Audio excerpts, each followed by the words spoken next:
Hi everyone, welcome back to my classroom. Today we are going to discuss second step in fund flow statement. Preparation of non-current account is the second step of fund flow statement.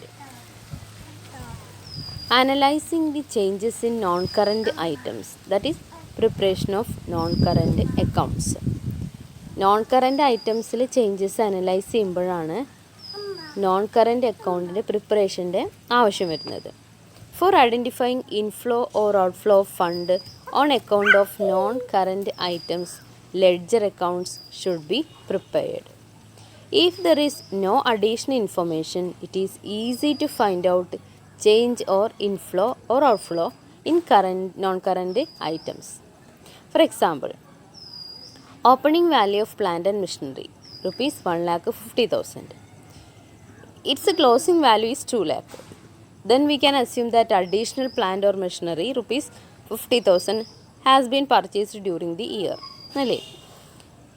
അതായത് non current ഐറ്റത്തിൽ വരുന്ന ഇൻഫ്ലോയും ഔട്ട്ഫ്ലോയും identify ചെയ്യാൻ വേണ്ടി നമ്മൾ അതിൻ്റെ opening വാല്യൂയും closing വാല്യൂയും compare ചെയ്ത് നോക്കും.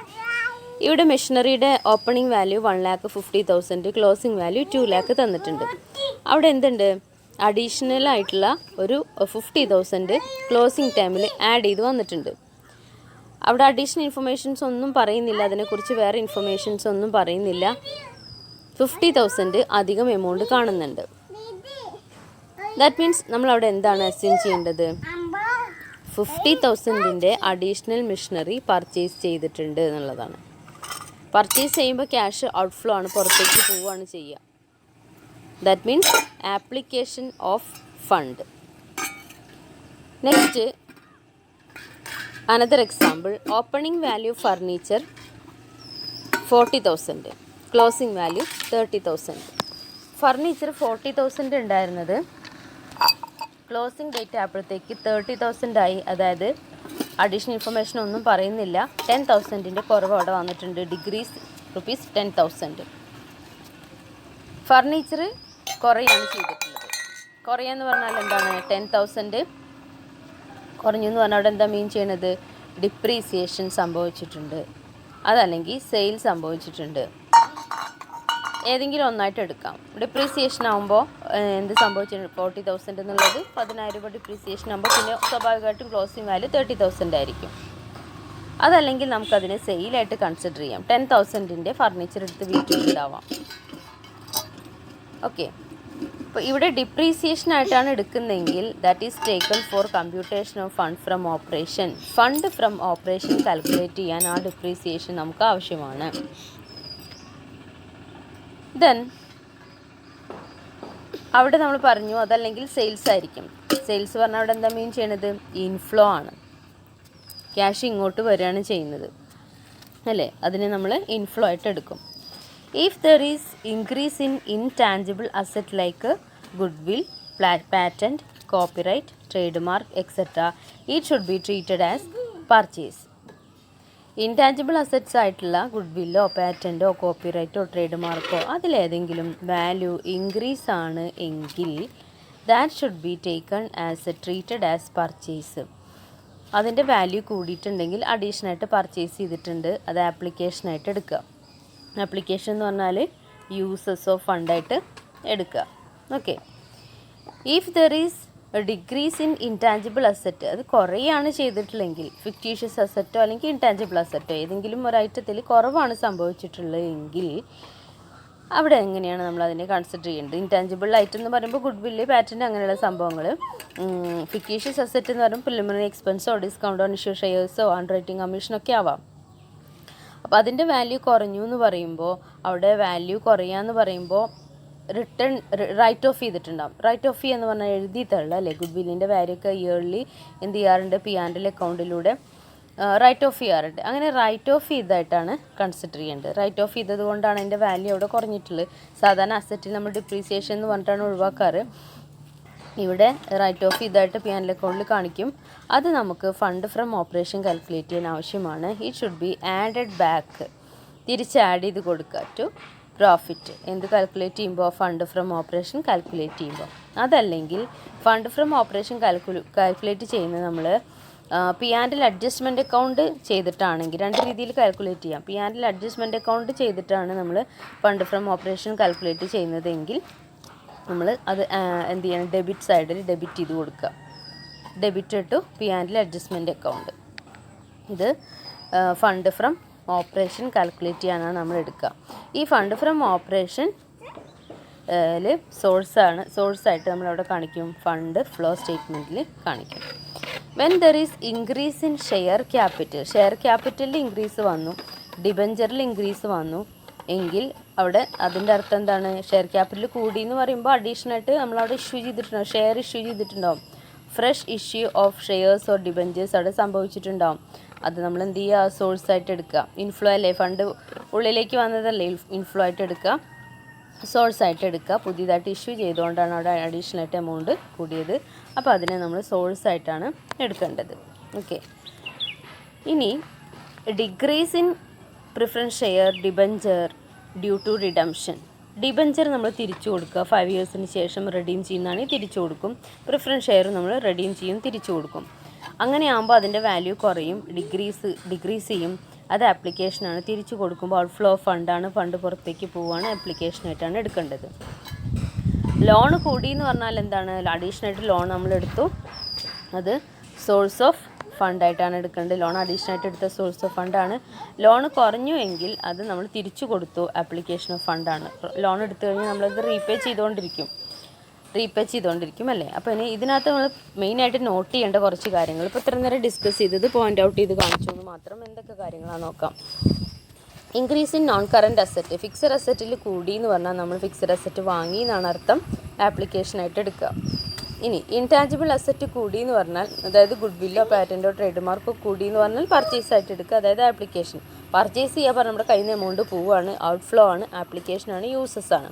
ഓക്കെ. ഇനി അടുത്തത് decrease in non current asset. Decrease in non current asset എന്ന് പറഞ്ഞാൽ നോൺ കറൻറ്റ് അസറ്റ് കുറഞ്ഞു എന്ന് പറഞ്ഞാൽ അവിടെ എന്താ സംഭവിച്ചിട്ടുണ്ടാവും, ഡിപ്രീസിയേഷൻ ആയിരിക്കാം, അല്ലെങ്കിൽ സെയിൽസ് ആയിരിക്കാം. എന്തായാലും ഫിക്സഡ് അസറ്റിൻ്റെ വാല്യൂ അവിടെ കുറഞ്ഞിരിക്കുകയാണ്.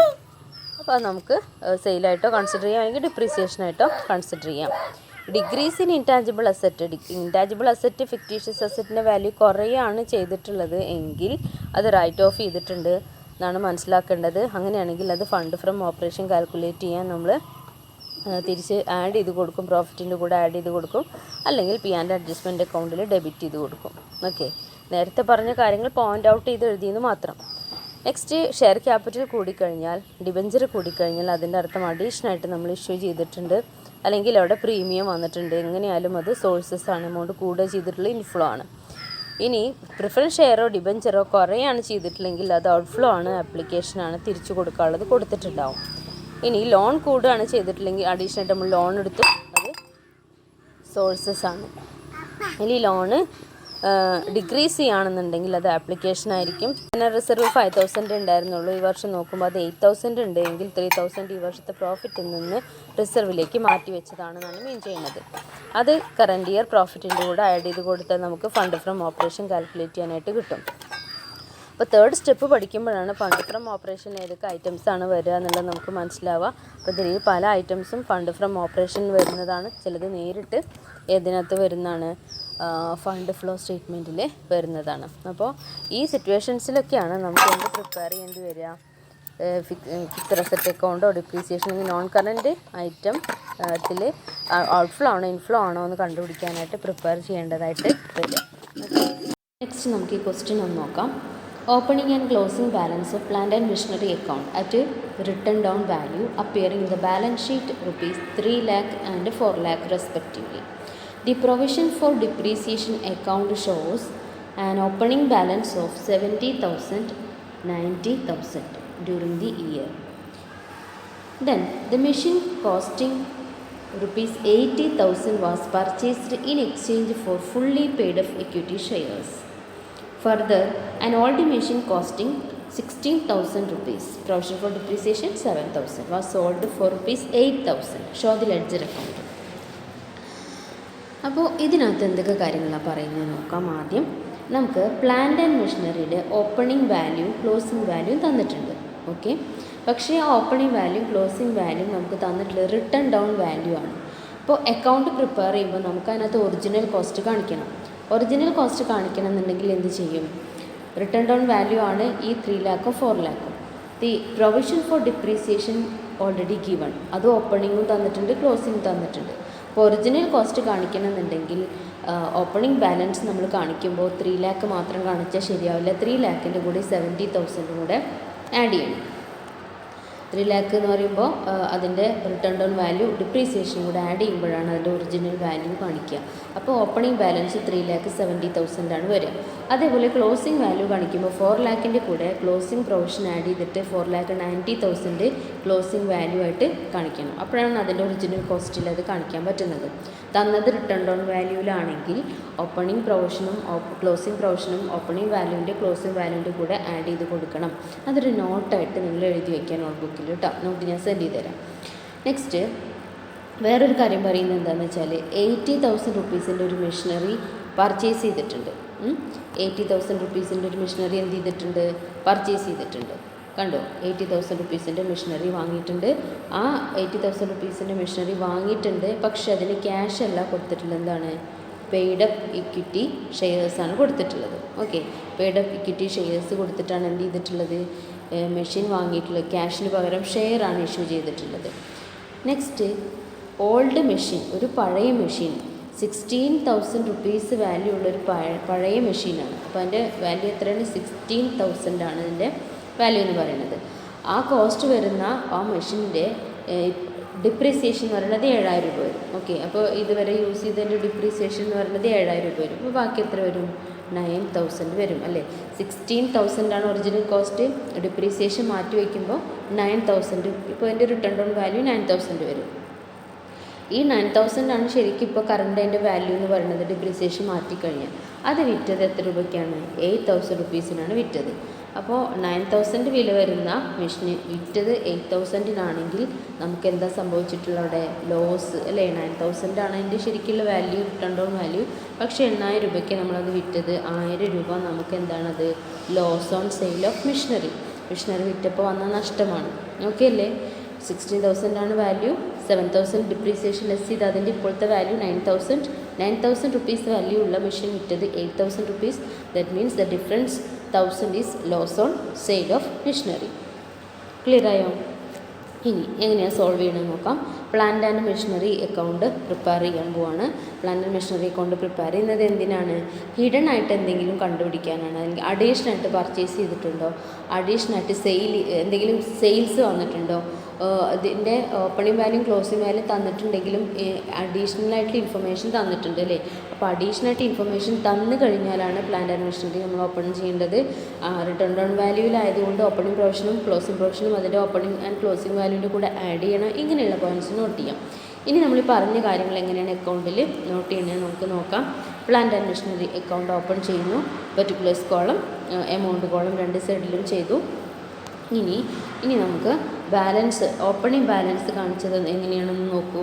3 lakh പ്ലസ് ഓപ്പണിംഗ് പ്രൊവിഷൻ, അങ്ങനെ 3,70,000 കാണിച്ചിട്ടുണ്ട്. ഓക്കെ, ഇനി ഓപ്പണിംഗ് വാല്യൂ ആണ് ആദ്യം നമ്മൾ എഴുതേണ്ടത്. അപ്പോൾ ബാലൻസ് ബ്രോഡ് ഡൗൺ നമ്മൾ ഓപ്പണിംഗ് വാല്യൂ എഴുതി. ഇനി ചെയ്യേണ്ടത് മെഷീൻ നമ്മൾ അഡീഷണലായിട്ട് വാങ്ങിയിട്ടുണ്ടല്ലോ, 8,000-ൻ്റെ മെഷീൻ വാങ്ങിയിട്ടുണ്ടല്ലോ, ആ വാങ്ങിയത്. അപ്പോൾ എന്താ എൻട്രി വരിക? Plant and machinery account debtor to, ക്യാഷിനല്ലല്ലോ, ഇക്വിറ്റി ഷെയർ ക്യാപിറ്റൽ ഇഷ്യൂ ചെയ്ത്, അപ്പോൾ ടു ഇക്വിറ്റി ഷെയർ ക്യാപിറ്റൽ എന്നാണ് വരിക. അപ്പോൾ plant and machinery account asset നമ്മൾ വാങ്ങി, അതിന് പകരം കൊടുത്തത് എന്താണ്? ഇക്വിറ്റി ഷെയർ ആണ്. അപ്പോൾ ഇക്വിറ്റി ഷെയർ ക്യാപിറ്റൽ 80,000. അപ്പോൾ പ്ലാന്റ് ആൻഡ് മെഷീനറി അക്കൗണ്ടിൽ എന്ത് ചെയ്യും?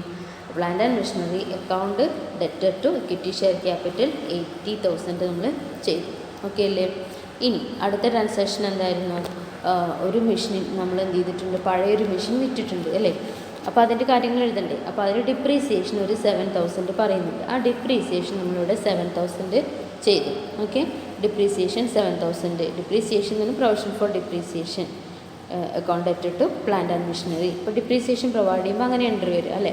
അപ്പോൾ ക്രെഡിറ്റ് സൈഡിൽ നമ്മൾ എന്ത് ചെയ്തു? ബൈ പ്രൊവിഷൻ ഫോർ ഡിപ്രീസിയേഷൻ 7,000 എഴുതി. ഇനി സെയിൽ ചെയ്യല്ലേ. സെയിൽ ചെയ്തത് എത്ര രൂപയ്ക്കാണ്? 8,000-നാണ് സെയിൽ ചെയ്തത്. അപ്പോൾ സെയിൽസ് എന്ന് പറയുമ്പോൾ ക്യാഷ് സെയിലാണ്. എത്രയാണ്? പ്ലാന്റ് ആൻഡ് മെഷീനറി അക്കൗണ്ടാണ് നമ്മൾ വിറ്റിട്ടുള്ളത്. അപ്പോൾ ക്യാഷിനാണ് വിറ്റിട്ടുള്ളത്. അപ്പോൾ ക്യാഷ് അക്കൗണ്ട് ഡെറ്റർ എന്ന ജേർണലിൻ്റെ ഒരു cash account debtor to plant and machinery. Cash account debtor to plant and machinery amount 8,000. Okay, അപ്പോൾ ടു ക്യാഷ് എന്ന് പറഞ്ഞിട്ട് ഇത് മനസ്സിലാവാനാണ് ഈ സെയിൽസ് ഇങ്ങനെ കൊടുത്തിട്ടുള്ളത് കേട്ടോ. സെയിൽസ് ഇങ്ങനെ കൊടുക്കാൻ കാരണം എന്താണ്, അത് മനസ്സിലാവാൻ വേണ്ടിയിട്ടാണ് സെയിൽസ് കൊടുത്തിട്ടുള്ളത്. അല്ലാതെ സെയിൽസ് എന്ന് ഒരിക്കലും എഴുതാൻ പാടില്ല. മെഷീനറി വിൽക്കുമ്പോൾ സെയിൽസ് എന്ന് കാണിക്കാൻ പാടില്ല. ഇത് മനസ്സിലാവാൻ വേണ്ടി മാത്രമാണ് അങ്ങനെ കാണിച്ചിട്ടുള്ളത്. അപ്പോൾ ക്യാഷ് ടു ക്യാഷ് എന്ന് പറഞ്ഞിട്ട് 8,000 നമ്മൾ എഴുതി. ഇനി ഇവിടെ നമ്മൾ നേരത്തെ കാൽക്കുലേറ്റ് ചെയ്തില്ലേ, ലോസ് വന്നില്ലേ 16,000ൻ്റെ മെഷീനറിയെ നമ്മൾ വിറ്റത്. ആ 16,000ൻ്റെ ഇപ്പോഴത്തെ വാല്യൂ ഡിപ്രീസിയേഷൻ 7,000 ലെസ് ചെയ്ത് കഴിഞ്ഞാൽ 9,000 അല്ലേ വന്നിട്ടുള്ളൂ. ആ 9,000 വാല്യൂ ഉള്ള മെഷീൻ നമ്മൾ 8,000 അല്ലേ വിറ്റത്. അങ്ങനെയാണെങ്കിൽ 1,000 നമുക്ക് ലോസ് അല്ലേ. അപ്പോൾ P&L അക്കൗണ്ടിലേക്ക് അത് ട്രാൻസ്ഫർ ചെയ്യണം. Profit on sale of machinery 1,000 നമ്മൾ എഴുതി.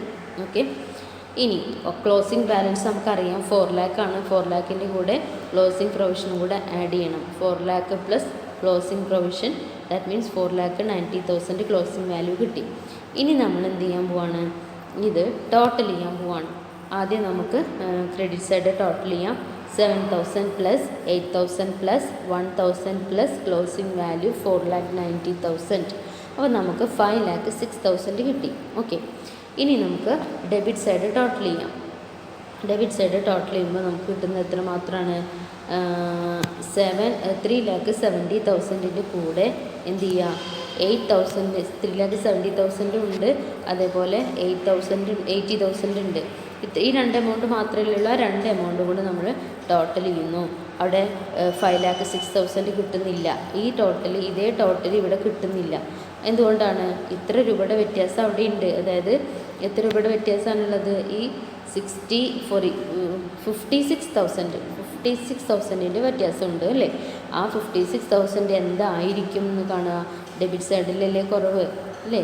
അപ്പോൾ പ്ലാന്റ് ആൻഡ് മെഷീനറി നമ്മൾ അഡീഷണലായിട്ട് വാങ്ങിയിട്ടുണ്ട് എന്നാണ് മീൻ ചെയ്യുന്നത്. Plant and machinery account debtor to cash പറയുമ്പോൾ ക്യാഷ് കൊടുത്ത് നമ്മൾ വാങ്ങിയിട്ടുണ്ട്. Okay, to cash, plant and machinery account debtor to cash. ഇനി ഈ സൈഡിൽ ഇപ്പോൾ ഇത് ഡെബിറ്റ് സൈഡിലായതുകൊണ്ടാണ് എന്ത് വന്നിട്ടുള്ളത്, ഡെബിറ്റ് സൈഡിലായതുകൊണ്ടാണ് നമുക്ക് ഇത് പർച്ചേസ് ആണെന്നുള്ളത് നമ്മൾ എഴുതിയത്. ഇനിയിപ്പോൾ ഇത് ക്രെഡിറ്റ് സൈഡിലായിരുന്നുവെങ്കിൽ എന്താ സംഭവിക്കുക, അവിടെ ബാലൻസ് ഫിഗർ സെയിൽസ് ആണ് ഉണ്ടാവുക. ഓക്കെ, ഇവിടെയാണ് ഷോർട്ടേജ്, അതുകൊണ്ട് നമ്മൾ പർച്ചേസ് ആയിട്ട് എടുത്തു. ഇനി ഈ സൈഡിലാണ് ഷോർട്ടേജ് എങ്കിൽ നമ്മളത് സെയിലായിട്ടാണ് എടുക്കുക. അപ്പോൾ plant and machinery account debtor to cash 56,000. Okay അല്ലേ. അപ്പോൾ ഈ പ്രോബ്ലത്തിൽ തന്ന എല്ലാ ട്രാൻസാക്ഷൻസ് നമ്മൾ എൻ്റർ ചെയ്തു. പ്ലാന്റ് ആൻഡ് മെഷീനറിക്ക് ഒരു ബാലൻസ് ഫിഗർ നമുക്ക് കിട്ടി. അത് നമ്മൾ പർച്ചേസ് ആയിട്ട് കൺസിഡർ ചെയ്തു 56,000. ഓക്കെ, അപ്പോൾ അതിൻ്റെ ബ്രാക്കറ്റിൽ എന്ത് എഴുതുക, ബാലൻസിങ് ഫിഗറിന് നോട്ട് ചെയ്യാം. ബാലൻസിങ് ഫിഗറിന് നോട്ട് ചെയ്തോളണം കേട്ടോ. അപ്പോൾ ഇത്രയാണ് ഈ ഒരു പ്രോബ്ലത്തിൽ നമുക്ക് ഡിസ്കസ് ചെയ്യാനുള്ളത്.